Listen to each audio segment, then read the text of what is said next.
First of all, I want to draw out for you the mother. Mothers are beautiful. They are really beautiful. For one real reason. They cry for anything. Any reason they cry, man.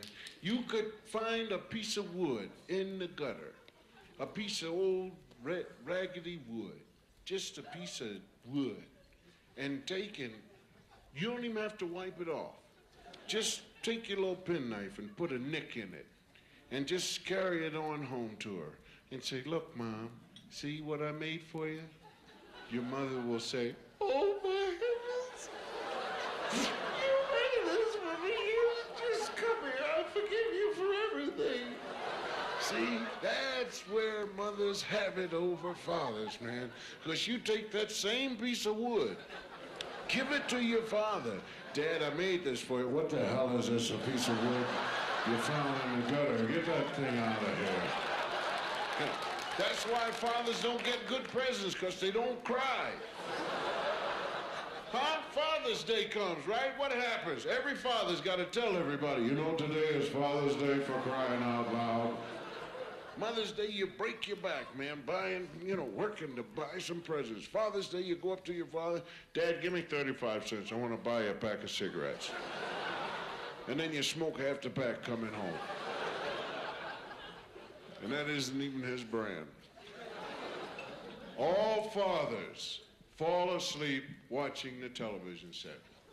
Haven't met one yet that didn't fall asleep with one shoe off, propped up on the sofa, and just snored. 3 o'clock in the morning. And you come in the house and the television set's going, and you walk over and turn it off. Click, turn it back on. I was looking at that. Dad, what are you talking about? It was Conrad. Leave him on, he's a hell of a detective.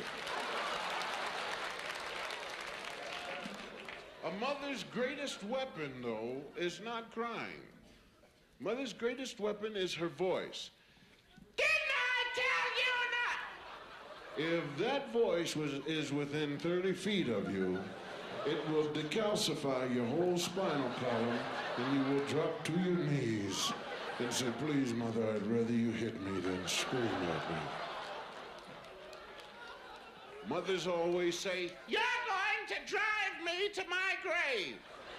Fathers always say, I'm going to drive you to your grave.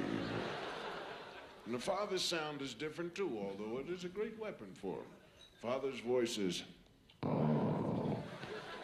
I remember the three of us as kids used to sit down and watch television, man. He'd just walk into the living room, 5'11", 230 pounds.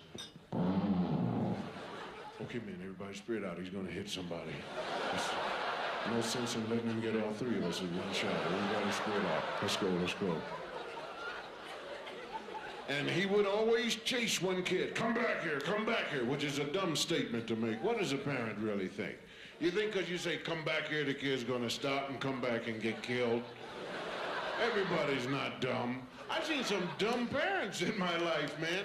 Dumb because they said to some kid, go get me something to beat you with.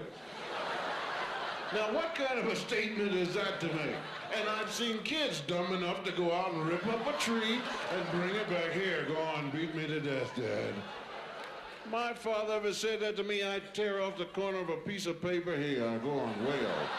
Go on, tear me up.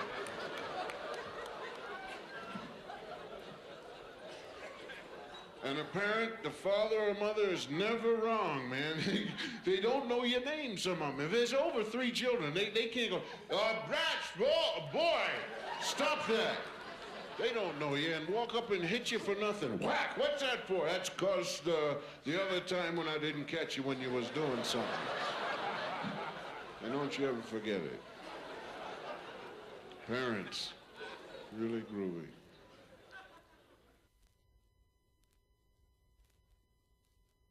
I'm probably the only living husband that wins an argument with his wife. You know what I do? I'll tell you my secret. When we argue, I cry first.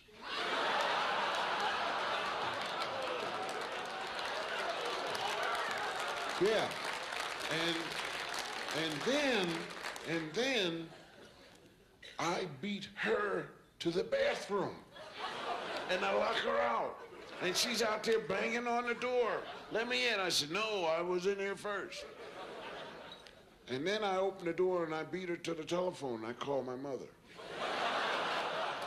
My wife can't beat me in nothing. On top of that, I leave my underwear in the sink first. She can't beat me in that. She comes up, she says, my hands are dirty, your underwear's in the sink. I said, good. Now you know how I feel. Do you ever go up to wash your hands in these things with the bubbles floating in the sink? And your hands are staring, you got gunk all on your hands there.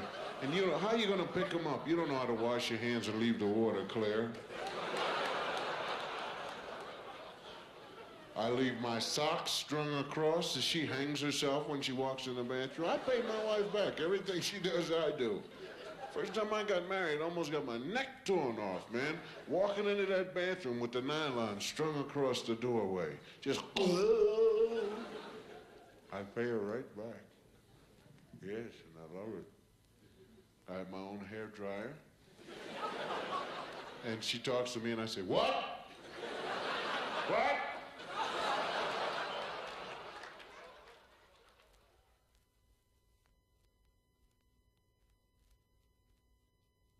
Any of you here have grandfather? My grandfather's like 92, and he's getting up there, you know, old. And did you ever talk to your grandfather when like you've been away for a long time, and the only conversation you can get from him is like, you know who died yesterday? No, who did, Grandpa? You remember S.C.'s son's brother Dick used to live up on the hill, played ice skating and roller derby, and was a third cousin of Frank Johnson, who passed away 2 weeks ago, and said he'd live longer than me. Yeah, all of them, the whole family died yesterday. Guess I won't be around much longer. He's been saying that for 50 years now. Guess I won't be around much longer. But every time I see him, you know who died yesterday? No. A lot of people. No, my grandfather was really cool. He was the one, he taught me how to drink coffee out of the saucer. Really cool, man. We used to sit down in the cellar drinking coffee out of the saucer. He was really good at it. He said, you just take this coffee and just... And I said, right. All over me and everything. Takes quite a thing to do. He taught me how to smoke cigars and everything. He started me smoking cigars when I was 12. I said, what do you smoke cigars for, Gramps? He'd keep the worms away. Get rid of them worms. I said, well, I don't have any worms. He said, well, have a cigar then. We would sit down and smoke cigars. I never got so sick. Man, I could feel my eyes turning red. Did you ever get like that? I don't drink. I never had a hangover or anything, but I felt my eyes getting red from cigar smoke. And his wife wouldn't let him smoke upstairs. He had to smoke in the cellar down there while he was always fixing the furnace. And my grandfather would always take 50 cents. You know that record? I don't know if any of you heard the record, Little Old Man. Well, I was dedicated to my grandfather because he used to put me on all the time. And he would, a grandfather can talk to you and hold your attention for 900 years by just holding a quarter in front of your face. Now you take this quarter. Yeah. Let me have it. No, not yet. I'm going to tell you what to do. Yeah, I'll do whatever you say. Just give me the quarter. No, now you take this quarter and you put it in the bank. Yes, I'll put it in the bank. Give me the quarter. Hershey bars, that's the baby rule. Then buy 6 pretzels with some mustard on it and be able to chip in for a baseball. You take this quarter and you put it in the bank. Yes, please give it to me. I listened to Gramps for about 900 hours just for a quarter. And then take it right to the store. Give me 12 of these and 6 of these and 14 of them. Poor guy that ran the candy store, we probably drove him crazy, man, walking in there ordering things. And it seems like every guy that owns a candy store doesn't know what you're pointing at. It's a whole comedy routine between the two of you. Give me one of these. No, over there. This one. And he's, but don't put your hands on the candy. Well, what do you want? I want 6 of the red ones with the iron stripe on the side there. This one? Yeah. Now give me one of them. They're 5 for $1. Oh, well, wait a minute. Give me the other one on the side, the other green one. This one? No, underneath. See where your hand is? Yeah, not there. Now move over to the side, right. Now, that's the one right here. Yeah, how much are they? How many do you want? Because my back is hurting me. Yeah, keep him going. And then you bring in soda bottles. The 2-cent soda bottles. And he goes, where'd you get them bottles from? I got them from this store, believe it or not. I never saw you in here before. Well, I got them from here when you were drunk one night.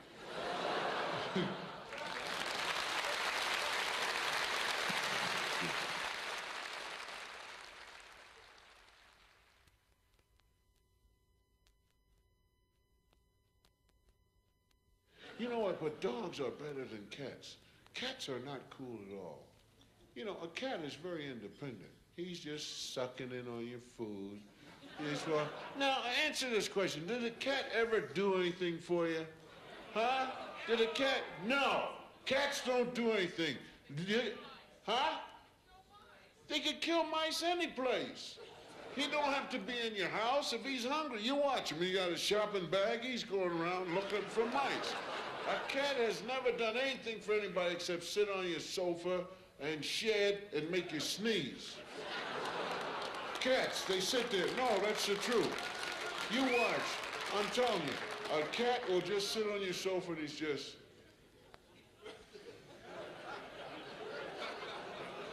You can't say to a cat, come here, Fido. If you do, the cat will say, what? See, I said, come here. You're not talking to me. I was just sitting here on the sofa, man. I'm watching television right now. Got any more catnip?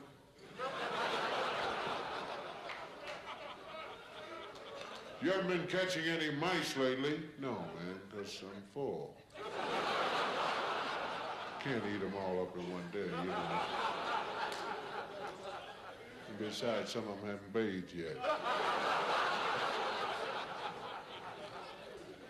Yeah, that's why they call them cats, man. Now, a dog is beautiful, you know. Hey, what can I do for you? You want your slippers? Long slippers. Oh, I'll get the other one. Here's your newspaper. That's not mine. You chewed it all up. Can't help it. I got sharp teeth. You know, dog's always trying, man, but a cat, the only time you ever see a cat, and I gotta be frank with you, is when it's time to eat, and he's rubbing all around your leg, putting that fur all around there so you can start sneezing, your eyes swell up. But cats are really cool. Now, if you want to own a real cat, get yourself a lion. Then you'll respect him, I'll tell you that. You say, come here. And when he comes, you go. I always wanted to have pets like that. Have a gorilla right in the house, man. Have him sitting around the house. I ain't gonna clothe him. I ain't gonna clothe him. I'll just let him walk around the way he is. But just think, when some guy breaks into your house late at night, what he's gonna be seeing when he starts to go for that safe. First of all, he's gotta laugh a lot. That's all he can do. Because there's no communication between man and gorilla. I mean, you can say to a gorilla all you want, get out of here, you know, but he ain't gonna stand for that as he's ripping your ear off. That's the first thing he wants to do. A gorilla will rip your ear off. He wants to peel you.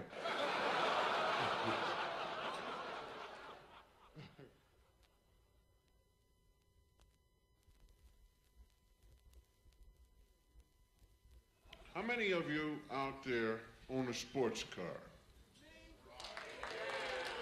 Yeah, yeah. What do you have? Mustang.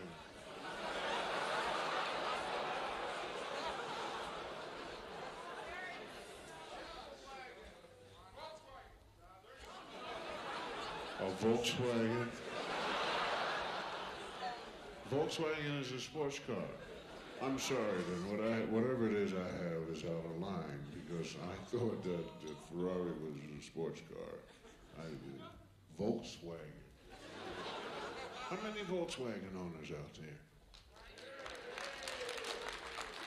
Want to hear how popular you are?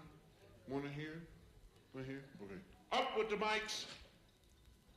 This is a poll which will be taken to find out exactly how many people like Volkswagen owners.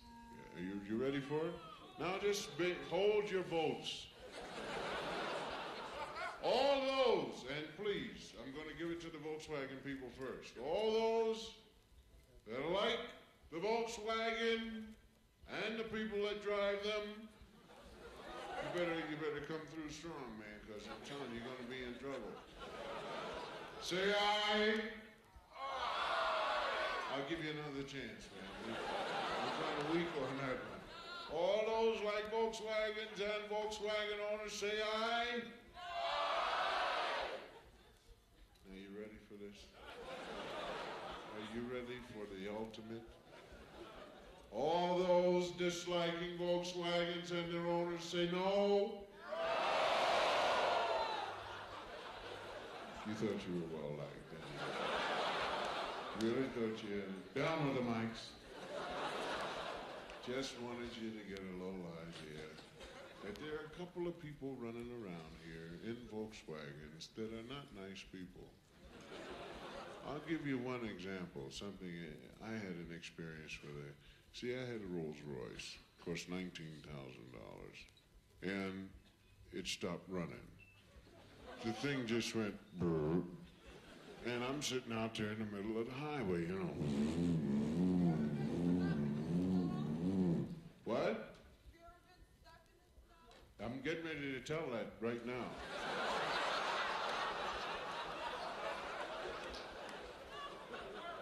Were you listening to me when I started talking about that? Huh? Okay. But do you have a Volkswagen? Mustang Sally. Gotta slow your Mustang down. No, Mustang's groovy car. Yeah. I guess they're groovy. I don't know too much about them. I see them coming, Mustang. But the VW people are not nice. Because I was stuck in the snow. I really was, with the rolls. Yes, it is, being stuck in the snow and freezing to death. It's gangs of fun. I was just sitting there saying to myself, with my fingers hurting me because it was very cold, and my feet saying, when are we going to get some warmth? I said, gee whiz, this is gangs of fun. Pretty soon I'll be dead. This is really gangs of fun. I was gangs and ganging of fun. Funning in gangs. So here comes a guy in a VW. Now, it's bad enough that I have an $18,000 car that will not go. But here comes a guy with a $1,400 special, supercharged up radio heater white wall tires and blue book. And he's going, doesn't go past me like he should, stops the car. We get 100 miles to the gallon, too. If the fan belt breaks, we use a rubber band. That I don't need from anybody. I don't need that from people. You know, it's just out of line. See, but a Volkswagen owner will not tell you about when they're driving down the highway, how when the truck comes from an opposite direction, how do you wind up in the ditch? And you haven't even turned the steering wheel. You know, how do we get in the ditch? I don't know. The cars are afraid of trucks. That's all it is. They won't tell you about how they're barred from the Golden Gate Bridge because they keep changing lanes without moving the steering wheel. They don't say nothing to you about why you got to roll the windows down before you, when you get in the car and you close the door. Because if you don't, if the windows are up, your brains smash against the window and you have to go to the doctor. My brains just fell against the window over here. What happened? Well, it's to close the door on a Volkswagen. They don't tell you about if they have a head-on collision with a dog, they lose. No, all they know is 100 miles to the gallon.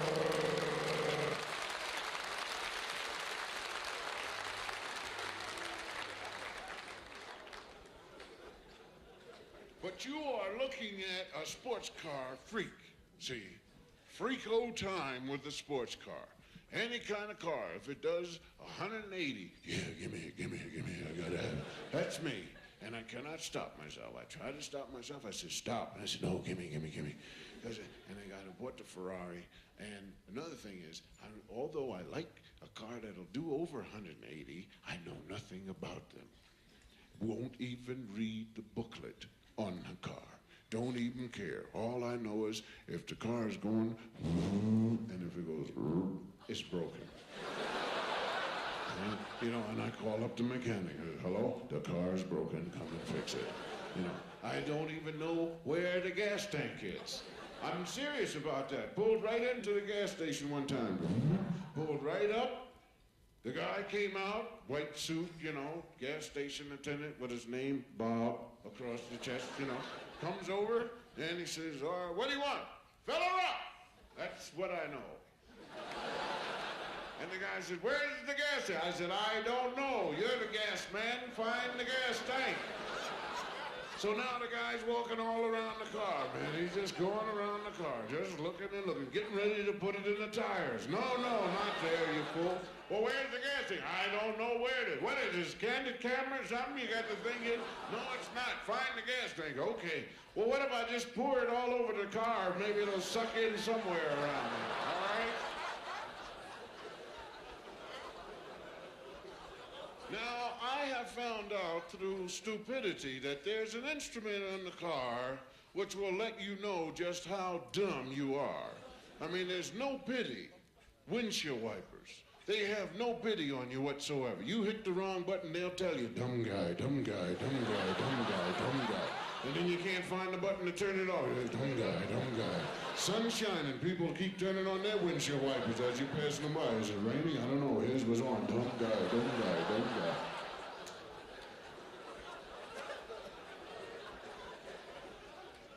The Ferrari is such a fast car that when you buy it, they automatically give you 12 speeding tickets. Now, this is not a bad thing because all you have to do is whenever you get caught, all you have to do is just put it in the basket. They have a long handle on the basket. When they pass by, you just put it in there. I cannot figure out where they come from, though. You are looking at a guy that has searched high and low before he will go out speeding anywhere, and they always come up from behind somewhere. I can't figure it out, man. It's driving me crazy. Where they are. I look left, right, forward, back, all the time. I'm looking like that. My head's just spinning around. And they, I'm telling you, one time, my car broke down. I called a mechanic, and the mechanic came over, had a white suit on, Bob, opens up the hood, and he looks inside, and he's talking all that. Well, your cracker meters are all underneath the rokers and the sack and the hag rig, and you got the dual labbers, with the camshaw rink back and all the carburetors underneath the illuminator and the beamer hater and all the graggers, hag. And I said, yeah. I said, what's the matter with the car? He says, it's broken. I said, well, what's really wrong with it? He said, no, you just got a lot of gunk in there. That's all. There's a lot of gunk in there. And what you have, see, this is a high-performance car, and you got to burn this thing out. I mean, you just can't leave it sitting there. You can't drive it 35 miles an hour and expect this car to perform properly for you. I mean, you got to drive it, you got to burn it out by doing, put it in second gear and drive like 100 miles an hour. Oh, really? Where am I going to find a place to do 100 miles an hour? Any side street. So I take the car on a side street, and I'm looking all around for the police. And I look all around for the police. I don't see them. And I get in my car, and I say, Christmas time. The closest I figured, they got to be coming out of my trunk. Guys are hiding out right in the trunk, man. I'm sick. And then the guy says, well, what's the matter? Why were you going so fast? I was burning out the gunk. Right, come on, go to the police station. We're going to get the gunk out of you. That's a Ferrari. I'm walking around the department store and I bump into Carol Shelby. Boom. So Carol starts chewing me out. What you doing driving them foreign cars? I said, what do you mean? You got them Ferraris and them Maseratis and all them foreign cars. You supposed to be driving an American car. You're an American, ain't you? Yeah. Well, drive an American car. I said, well, in the first place, an American car only does 160. That's all there is to it. Ferrari goes 180. I need a car that does 180 or better to get to work. Because I live 2 miles, from work. And so I can say to my wife, goodbye, dear, and I'm at work, see? And so he's, well, I'm going to tell you something right now. The Cobra people, my people, will build a car for you, and I don't want to see you in another Ferrari as long as you live. You understand that? I said, yeah. I said, how fast is it going to go? It'll do over 200 miles an hour. You're kidding? No, sir, Bob. It'll do over 200 miles an hour because I'm having one built for me, and it's going to have automatic shift. You won't have to worry about no clutch. It's 900 horsepower, 427 cubic inches, and it'll have dual everything. I said, okay, man. Make that car for me. I'm telling you right now, it's going to have dual superchargers, going to have dual horsepower, going to have dual engines in it, going to have dual wheels, dual steering wheels, dual glove compartment, everything. Damn it, going to be dual. And you and I will just drive down the highway doing over 200 miles an hour and loving it. I said, okay. Now, I'm like a kid, Christmas Eve, waiting for this car. I've got to have this car. Because, to me, it means a lot. It means that I can put down a lot of people. The kids with them Chevys and the big wheels that go all the way around about the size of the airplane wheels. And the kids always driving downhill and everything. And they'll leave me alone now. Hey, you want to drag? No, sir, get away from here. I'll drive by Steve McQueen's house and put him down. Hey, Steve, you don't have this one. Yeah, I love that, man. It's gonna be my car over 200 miles an hour. I just see myself, over 200, over 200, over 200. One night, the doorbell rang.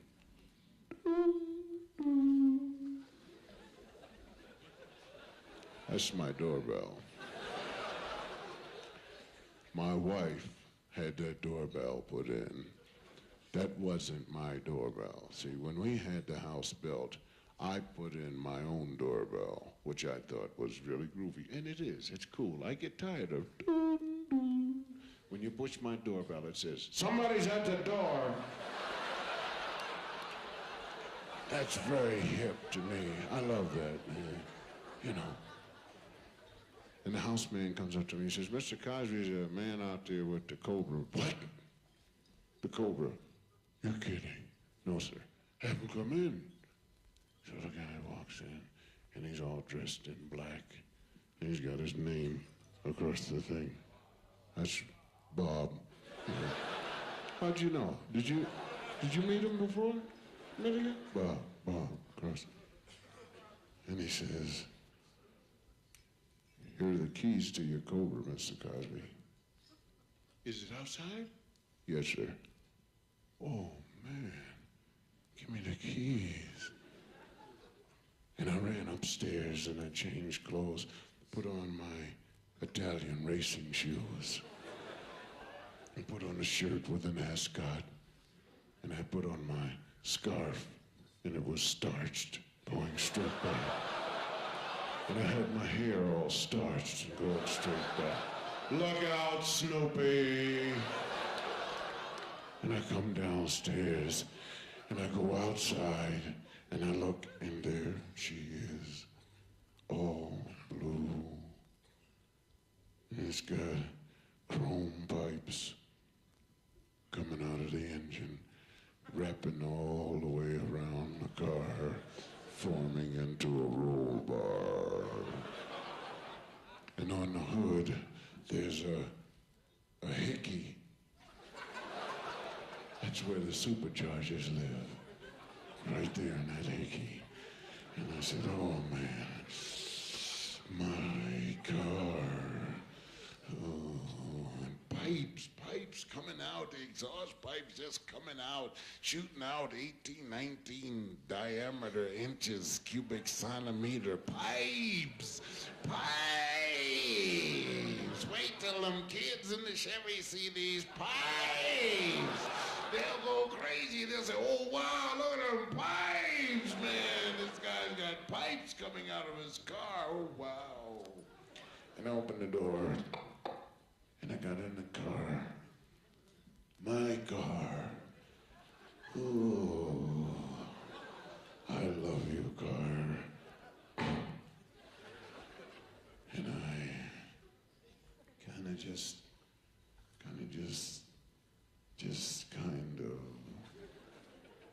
oozed into the seat. My car. And I wrapped both hands around the steering wheel, and I just kind of sat there and went.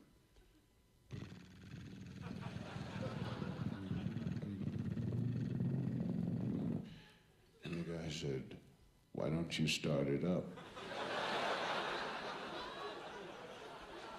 Yeah, I forgot all about that, man. And I put the key in. And right by the key, there's a gold plaque. It says, this car is made especially for Mr. Bill Cosby by Carroll Shelby and Company. 900 horsepower, 427 cubic inch engine, dual superchargers, dual everything, and will do over 200 miles an hour and is faster than anything Steve McQueen owns. And I looked at the speedometer. The speedometer starts at 0, goes all the way up around to 200 MPH. And under the 200, there's still more room. And the words, oh wow.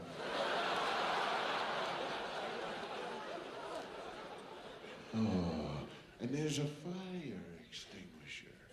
Now this is really groovy, man. A fire extinguisher. Now, can you tell me how many cars have a fire extinguisher so that they're driving down the street, man, you see a house in fire, you know, and you just jump right out of it. And they said, my goodness, thank you so much. I loved it. And my scarf was just sitting there, straight back, flying in the wind. And I put it in neutral and smiled at the guy. 900 horsepower, oh boy. And I started it up.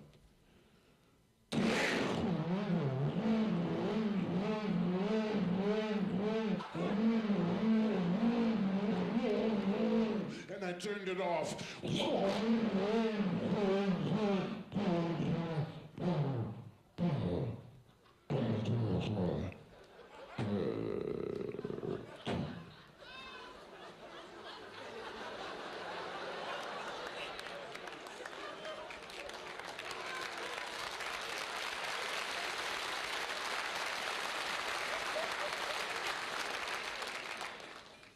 My scarf was limp. My hair was straight up on my head. My Italian racing shoes had turned into sneakers. The fire extinguisher emptied itself all over me. Ladies and gentlemen, I was idling. I was idling. The car had not moved. I had not put my foot on the gas pedal, and it was killing people.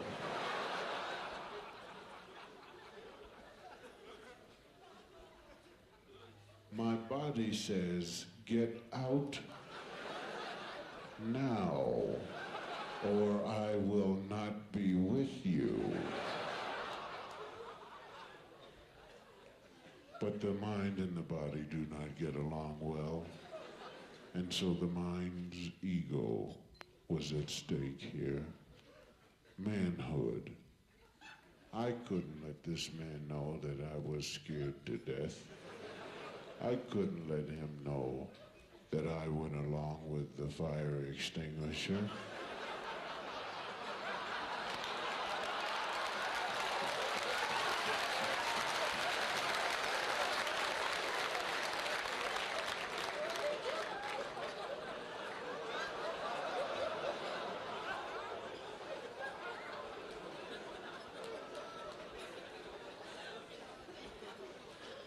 And the man in black said, why don't you take it around the block for a spin? Didn't I?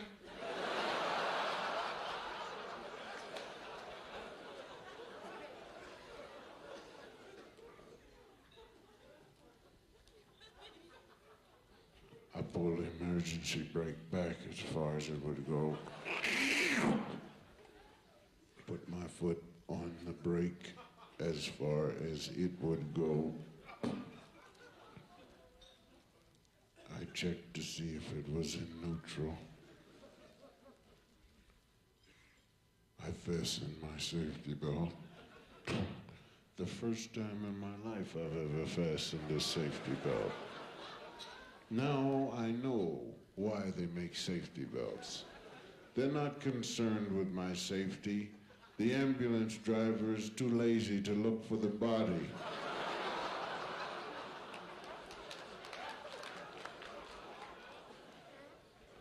And I started the car because I don't know any other word for it. Up.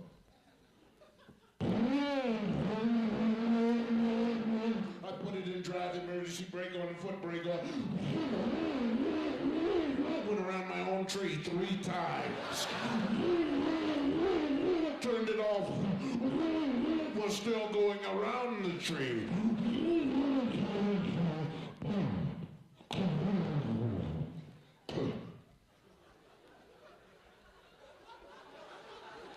My scarf had left me.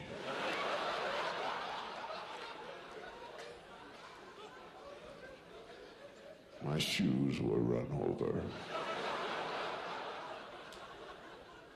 Surely goodness and mercy will follow me, because I'm getting the hell out of this car. And I opened the door,